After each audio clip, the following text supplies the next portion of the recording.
അത് സൗജന്യമായി. തെന്നിന്ത്യയിലെ തന്നെ, കേരളത്തിലല്ല, തെന്നിന്ത്യയിലെ ഏറ്റവും വലിയ സൗജന്യ ഡയാലിസിസ് സെന്റർ ആണ്. അപ്പൊ ഞങ്ങൾ ഇതുവരെ കേരളത്തിലെ ഡയാലിസിസ് സെന്റർ എന്നേ പറഞ്ഞിരുന്നു. ഒരിക്കൽ ഇങ്ങനെ പ്രസംഗിച്ചപ്പോൾ ഒരു ഡോക്ടർ ഞങ്ങളോട് ചോദിച്ചു, നിങ്ങൾ എന്താ കേരളത്തിലെന്ന് പറഞ്ഞത്? ആകെ 175 ആള് ഡൽഹിയിൽ സൗജന്യമായി ചെയ്യുന്ന 175 ആളെ ഡയാലിസിസ് ചെയ്യുന്ന ഒരൊറ്റ സെന്റർ ഡൽഹിയിലുണ്ട്. അത് കഴിഞ്ഞാൽ പിന്നെ അത് 175 ആളുണ്ട്, ഞങ്ങൾക്ക് 282 ആള്.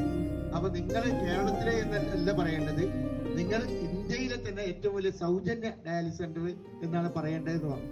സൗദി അറേബ്യയിൽ പോലും 160 ആളുകളാണ് ഒരു ഡയാലിസിസ് സെന്റർ ഏറ്റവും കൂടുതൽ ചെയ്യുന്നത്. സൗദി അറേബ്യയിൽ പോലും 160 ആണ്. അപ്പൊ ഞാൻ പറഞ്ഞു വരുന്നത്, ഞങ്ങള് 182 ആളുകളെ ഡയാലിസിസ് ചെയ്യുന്നുണ്ട്.